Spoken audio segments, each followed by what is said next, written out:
Hi, my name is Jeremy Kemp. I'm the Assistant Director of the Second Life campus here at San Jose State School of Library and Information Science. And I'm here to give you an overview of the Second Life virtual environment, how it relates to other virtual environments, and this is an overview for the 203 course.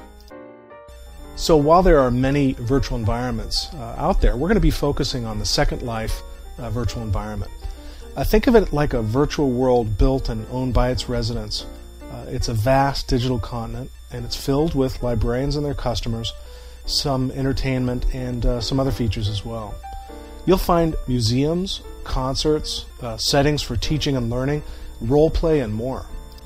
Now, to the outside spectator, it may be very difficult to understand why anyone would jump into what seems like a game. But this is a tool, actually, and it defies the traditional view of online gaming.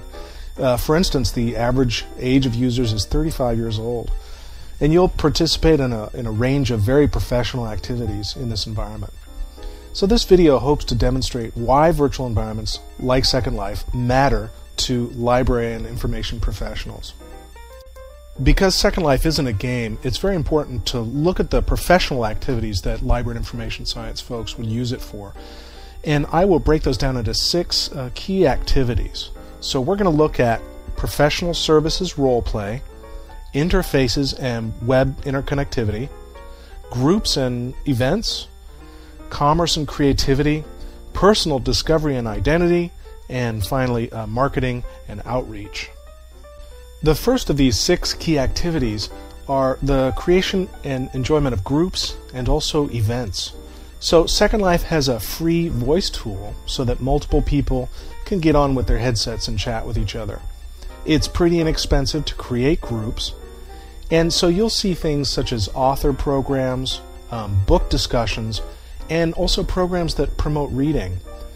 Now I'd like to introduce Robin Williams, an 08 graduate, and let you watch her film on communities in Second Life. I think this is really interesting.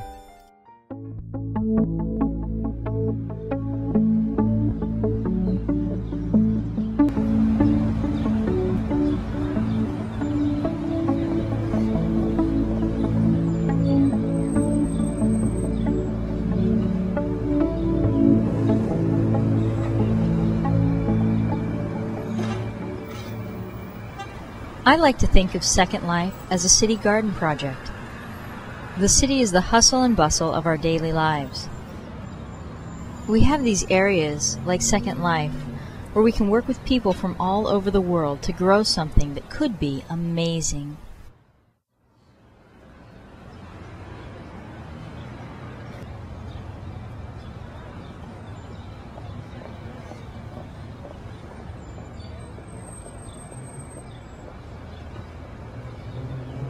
My fellow gardeners are friendly and eager to give advice and share hints, and sometimes clippings or samples of their work. Every so often, someone peeks through the fence and yells, "Hey, what's this?" "Huh? Gardening? Gardening's the stupidest thing I've never done. You could not pay me to garden. I can't believe it. Makes me so angry that people would waste their time. You could be solving world peace. I would never do this. You could not pay me enough to do this. It's ridiculous. You guys and all your hobbies and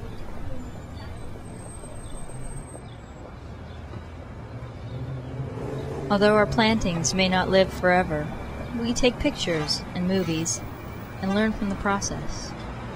Is it a game? Some people will develop or grow games, some won't.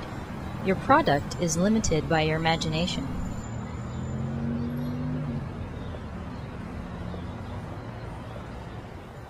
It's true. Gardening isn't for everyone. It's a lot of hard work. But for those of us who enjoy it, it can be a lot of fun.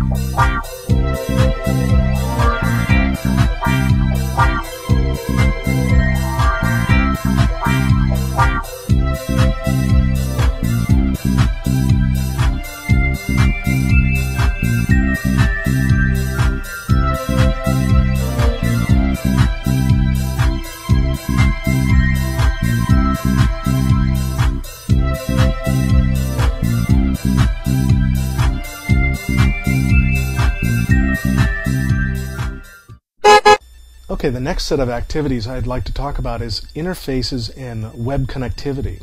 So Second Life allows you to build very rapidly spaces, such as teen library spaces seen here. You can also connect to web databases and see things like real-time weather data. Now you're starting to see more and more 3D interface affordances and designs in the operating systems. So the rapid prototyping ability of Second Life allows interface designers to play with new types of ways to interact with data using 3D viewers and builders. The third key activity that happens in Second Life is professional services roleplay, and I'm going to show you an example of this in the Information Island Second Life reference desk, where reference interviews are conducted mostly for information about Second Life, but they do interviews for information outside of the Second Life environment. Here you can see an overview of the reference desk, and you'll notice some ready reference terminals around the front of that. And also there is a volunteer on duty here. People sign up for 1-hour blocks. Now the next key feature is the commerce and creativity aspect of Second Life.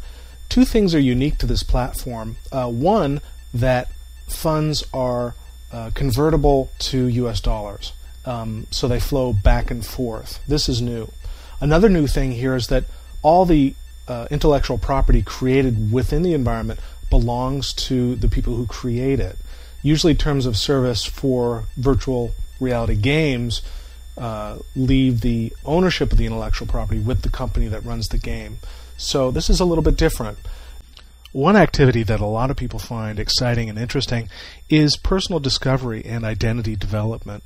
So there are people who are experimenting with their gender identity, with their hobbies, with their work roles. So it's kind of a free-form place to do a lot of experimentation.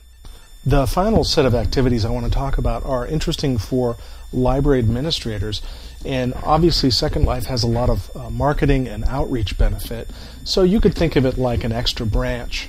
You can also serve younger populations and do things like this machinima to do promotional videos about your own branch.